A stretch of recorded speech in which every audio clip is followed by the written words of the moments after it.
Tu veux plus de clarté, plus de force intérieure, plus d'impact dans ta vie? Alors tu es au bon endroit. Voici l'âme du coach, ton rendez-vous hebdomadaire pour passer à l'action et transformer ton quotidien avec Fabien Vaurillon. Bonjour les amis, je suis vraiment ravi de vous retrouver aujourd'hui pour notre podcast L'âme du coach. J'espère que vous avez vraiment apprécié le dernier épisode. Moi j'ai passé un super moment. Et aujourd'hui, changement total d'hémisphère. On va se rendre dans une sphère qui est très importante pour nous, pour chacun d'entre nous. J'espère que si ce n'est pas important pour vous aujourd'hui, ça le sera plus tard. On va parler d'amour aujourd'hui. En effet, on va parler d'amour, plus précisément des blessures. Parce que, je vous le donne tout de suite, l'amour, ça blesse. Mais ça guérit aussi. Et donc, je voulais parler de ça avec vous, parce qu'on parle souvent d'amour, mais rarement de ce qu'il devient quand on a deux âmes qui sont blessées et qui essaient de s'aimer dans un monde qui est pressé, un monde de réseaux sociaux, où à la moindre petite faille, je vous fais pas un dessin. Swipe, rendez-vous, tout va très vite. Tout va trop vite. Et donc, je voulais aborder avec vous, j'ai théorisé 5 blessures de ce que j'appelle du couple moderne. On n'est pas du couple de nos parents, de nos grands-parents ou autres. Ici, on est vraiment le couple moderne du 21e siècle. C'est des blessures qui, attention, ne viennent pas du manque d'amour, mais du manque de conscience. Parce que souvent, on a plein de choses. On a du matériel, mais on ne le conscientise pas. Parce qu'il y a une différence entre indépendance et indifférence. Et c'est important de comprendre que cette frontière, elle est non seulement très fine, mais que si on la conscientise pas, on va pas forcément réussir à s'épanouir dans nos relations tant amoureuses, si on va parler d'amour, donc plutôt amoureuses. Les couples d'aujourd'hui, vous êtes censé le savoir, ils souffrent différemment. On n'a pas les mêmes problématiques que nos parents. Nos parents, eux, cherchaient plutôt une forme de stabilité. Et aujourd'hui, l'être humain du 21e siècle, du monde moderne, cherche énormément de liberté. Que ce soit dans un contexte socio-politique, démographique, l'être humain est en quête perpétuelle de liberté aujourd'hui. C'est important de le comprendre. Pourquoi ? Parce que, à force de vouloir être libre, eh bien, on finit parfois très seul. Et dans le couple, quand on cherche la liberté, eh bien, on obtient souvent de la solitude. Même si vous êtes deux, vous allez obtenir souvent de la solitude. Et je vous cache pas que dans un couple, la solitude est importante. Mais si cela devient la majeure partie du temps, de l'échange et de ces moments partagés ensemble, je ne suis personne pour vous dire il faut faire telle chose ou faire telle chose. Néanmoins, avec mon expérience et mon recul aujourd'hui en tant que coach et toutes mes expériences de coaching, de couple, du love coaching, eh bien on se rend compte qu'il y a plein d'éléments différents qui viennent se rajouter au fur et à mesure, et la solitude en est un. Et un point également de la modernité aujourd'hui de nos relations, c'est surtout les réseaux sociaux, le culte de la performance, la peur de dépendre de quelqu'un, et beaucoup de couples se vident de leur présence réelle, de cette connexion authentique qu'il y a entre deux êtres humains qui se portent un amour propre. Et on s'aime, mais on ne se regarde même plus. Et quand bien même on se regarde, on va surtout voir les défauts de l'autre. Et non pas le pourquoi je l'aime. Qu'est-ce qui a fait que je suis amoureux, amoureuse de cette personne et que j'ai fait le choix de partager du temps de vie avec cette personne. 1, 2, 3, 5 ans peut-être. Et des fois une vie entière. On s'aime, on ne se regarde plus. Et quand on communique, on ne se comprend même plus. Donc, il y a un certain paradoxe là-dedans. On a besoin d'affection, mais on a besoin de liberté d'un côté. Et là, ça bloque.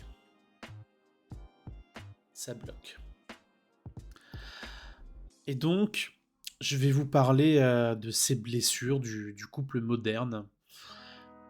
La première blessure, c'est la blessure de la déconnexion. Vous êtes ensemble, physiquement, géographiquement, mais vous êtes absent. Vous l'aurez sûrement deviné, le téléphone devient plus rassurant que le regard de l'autre.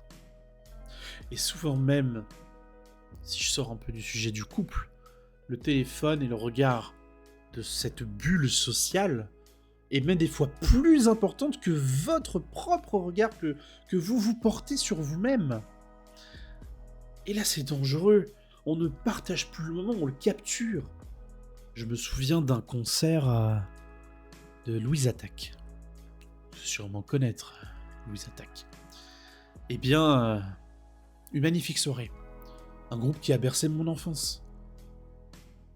Je n'ai même pas pu compter tellement il y en avait le nombre de personnes avec les téléphones levés, en train de filmer, en train de faire des selfies. Cela n'entraîne pas votre cerveau à mémoriser et vous ne vivez pas le moment à 100%. Il n'y a rien de plus sincère que deux personnes qui partagent un souvenir ensemble, non pas sous forme vidéo, mais sous forme mentale. Et donc, comment reconnaître cette blessure-là? Comment savoir si vous souffrez de cette blessure de la déconnexion? Bien, très simplement, vous avez une perte de présence, vous êtes hyper stimulé par ces distractions qui vous déconnectent en fait du moment réel avec l'autre personne. Alors, maintenant, je ne vais pas faire qu'évoquer les points de douleur, bien évidemment, je ne suis pas là pour ça, vous n'êtes pas là pour ça. On est là pour partager des clés et des solutions qui sont vraiment concrètes. Et donc, voici quelques petites clés pour répondre à cette première blessure. Déjà, ralentir. On fait les choses trop vite, on prend pas le temps. On réfléchit. Et on se pose. Arrêtez de courir partout, tout le temps. Posez-vous avec la personne que vous aimez et profitez. Un moment de pleine conscience. Pensez aux sensations, à l'odeur, à la lumière aussi. C'est très important. L'idéal étant de créer vraiment de vrais temps sans écran. Et puis, alors on en parle dans le programme Reconnexion, hein, dans la partie des relations. Les rituels de couple. C'est très important aussi pour entretenir cette complicité. Ça, c'est une super clé. Si je dois passer sur la deuxième blessure ici, on est sur la blessure un peu du rôle, voire même de l'imposteur, vous voyez. C'est le moment où on joue un rôle, on porte un masque, on porte des lunettes différentes qui changent totalement notre état d'esprit. On fait semblant d'être fort, d'être sage, d'être le sauveur, d'être la personne parfaite, mais non, tout ça c'est faux. Et on oublie que l'amour, le vrai amour, n'a pas besoin de masque. Il se vit vraiment au quotidien. Bon, comment on reconnaît que l'on est dans cette blessure du rôle de l'imposteur? Eh bien, si vous êtes en recherche constante de performance affective, c'est-à-dire que vous voyez vraiment vos moyens, vos moments d'affection comme sorte de jeu où il faut aller toujours un peu plus loin. C'est de la performance affective. Et qui dit performance dit imperformance. Alors attention, je parle pas d'imperformance, on est vraiment sur de l'imperformance affective. Attention. Et cette imperformance va créer quoi? Lorsqu'on est moins performant, on va se sentir un peu plus rejeté. Donc on va avoir peur du rejet. Et donc on va toujours chercher à compenser, surcompenser. Alors que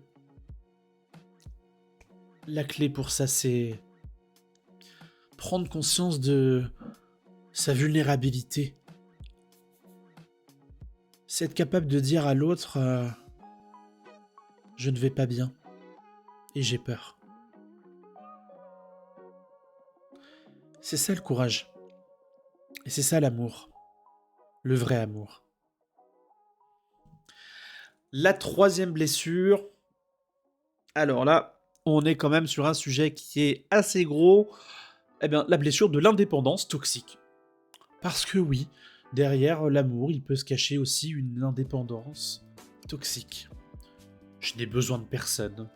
Cette phrase, elle a tué plus de relations que l'infidélité. Je n'ai besoin de personne. Je ne vous rappelle pas que l'être humain est un animal social. Et ce qui nous a fait progresser dans le temps et évoluer, c'est vraiment notre capacité à se connecter aux autres. Nous ne serions pas là si vos parents n'avaient pas connecté ensemble.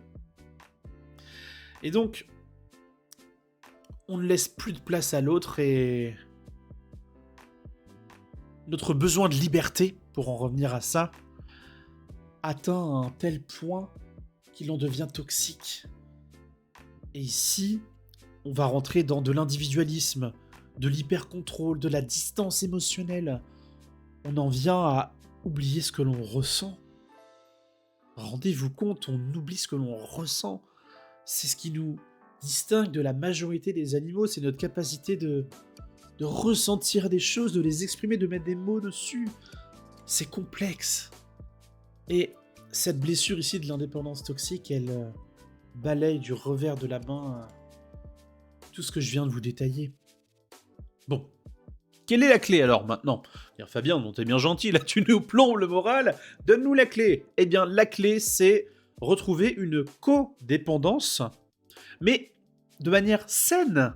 C'est être capable de dire, je peux être moi, et je peux t'aimer à la fois. Et ça, c'est important. Petit conseil pour entretenir cette codépendance et ce besoin de liberté, d'indépendance. Il est primordial de se fixer des moments où chacun est dans son coin pour faire une activité et ensuite vous vous retrouvez. Ne restez pas seul indéfiniment. Ça peut paraître simple, mais c'est oublié par la majorité des couples. Vraiment. Et comme ils ne se comprennent même pas en essayant de communiquer, ça crée des conflits. Et après, moi j'ai des couples en coaching, tout simplement. Donc voilà, ça c'est très important. Pour la quatrième blessure, celle-ci, elle est un peu générale, mais même pas générale, elle est courante. Qui ne s'est jamais comparé? Vous connaissez l'expression, l'herbe est toujours plus verte ailleurs. Ici, c'est cette blessure de la comparaison. On est dans le couple idéal d'Instagram, la réussite des autres sur Snapchat ou TikTok. On compare, on se juge et on se perd. On voit une personne qui semble être idéale, parfaite sur les réseaux sociaux. Mais vraiment de tout en point. Elle affiche sa vie, elle partage tout, ou il partage tout. Les abdos en béton, les muscles comme ça, la salle de sport. Mais ça, c'est ce qui décide de vous montrer. La réalité est tout autre. Et là-dedans, comment est-ce que l'on repère les symptômes de ça? Eh bien, on est souvent insatisfait. Cette blessure va créer une insatisfaction mais chronique à l'intérieur de vous. Vous n'apprenez même plus à être chanceux et avoir de la gratitude pour ce que vous avez déjà. Et là, c'est dangereux. Je vous garantis que c'est dangereux. Et donc, il y a une compétition silencieuse. Et on se détache petit à petit de l'autre. La clé. J'ai dit, on donne des clés à chaque fois. Eh bien ici, il faut redéfinir son couple selon ses propres valeurs et pas celles des autres. Je suis loin d'être parfait physiquement. Et pourtant, je poursuis le grand amour. Parce que nous avons défini nos valeurs. Continuellement. Et les valeurs, c'est quelque chose qui évolue avec le temps. Donc c'est important aussi de toujours rester dans ce cycle perpétuel de positivité, de communication, d'échange et surtout d'amour. Et enfin, la dernière blessure, qui tue autant en amour qu'ailleurs, c'est la blessure du silence. On ne se parle plus vraiment. On s'isole. Chacun dans un coin du salon. Pendant des heures. On s'écrit. On s'envoie des signaux. Mais on ne dit plus vraiment ce qu'on ressent. Et l'amour, sans parole, c'est comme mettre la tête sous l'eau, sans oxygène. À la fin, on meurt d'asphyxie. Et on se noie totalement.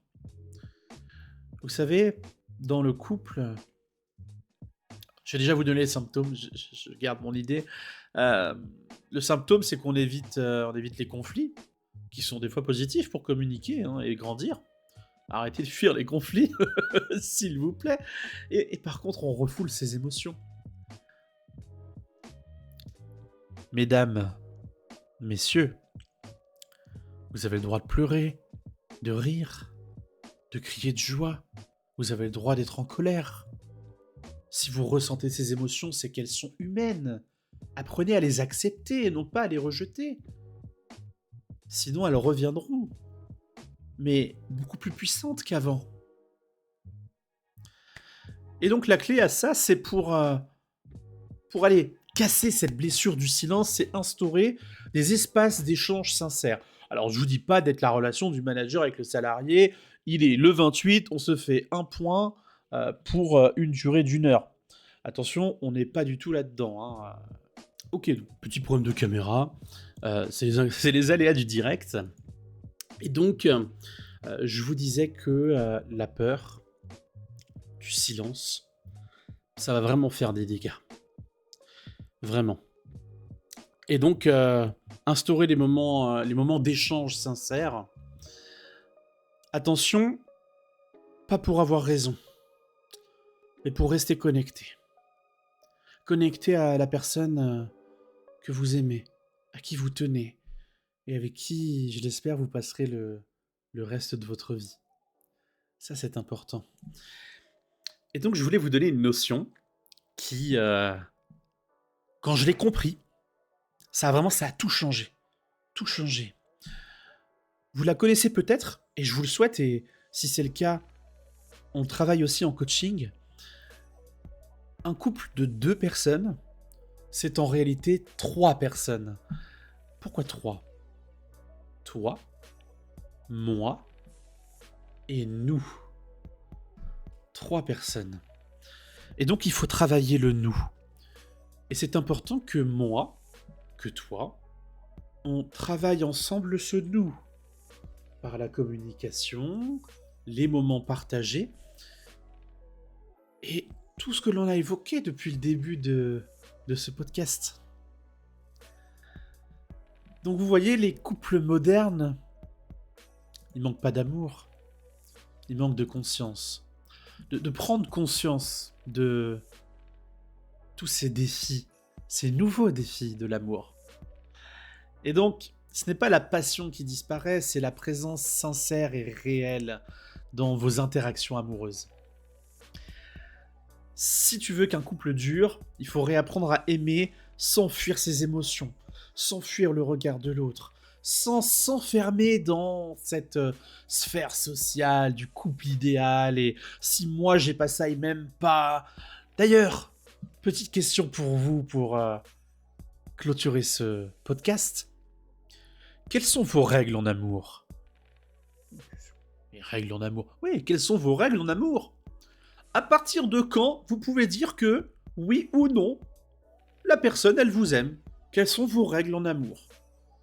Je vous invite à noter ces règles et à vous poser la question suivante. Est-ce que ces règles sont bienveillantes pour l'autre et pour moi? Ça, vous verrez, on fera des surprises. Donc voilà, si cet épisode aujourd'hui t'a parlé, c'est peut-être que ton couple traverse une de ses blessures. Je te rassure, ce n'est pas fatal. Déjà parce que tu es sur ce podcast, et de deux parce que j'accompagne aujourd'hui des couples, soit au format, on va dire, sur mesure, ou alors dans le programme Reconnexion. D'ailleurs, je vous rappelle que le programme Reconnexion, c'est une offre spéciale jusqu'à la fin d'année, avant le début d'année, justement, où là, on va réadapter les prix aux nouveaux enjeux. Ici, on est sur une offre découverte, donc cliquez bien sur le lien dans la description pour aller chercher l'information de ce programme. Le programme Reconnexion, c'est 30 jours. C'est du coaching intensif. On se voit 8 fois pendant une durée de 1 mois. C'est très intensif, mais c'est nécessaire pour remettre un coup de pied dans la machine et repartir sur de bonnes bases sur 2026 et, je l'espère, le reste de votre vie. Donc, moi, je suis très excité par ce programme. J'adore ça, j'adore le faire. Donc, tu peux en savoir plus sur mon site internet ou directement dans le lien en description. Si tu as apprécié ce podcast, toujours pareil, je t'invite fortement à le partager autour de toi, à une personne qui pourrait en avoir besoin, un couple qui aurait besoin peut-être d'entendre tout ce que l'on a dit aujourd'hui. Je te rassure, et je te le dis, tu as un pouvoir énorme entre tes mains, celui d'aider les autres. Alors, utilise ce pouvoir du mieux que tu le peux, parce qu'on sera à ce moment-là dans la même équipe, celle de ceux qui aiment les autres et qui veulent les aider. C'était votre humble serviteur, je vous dis à la prochaine!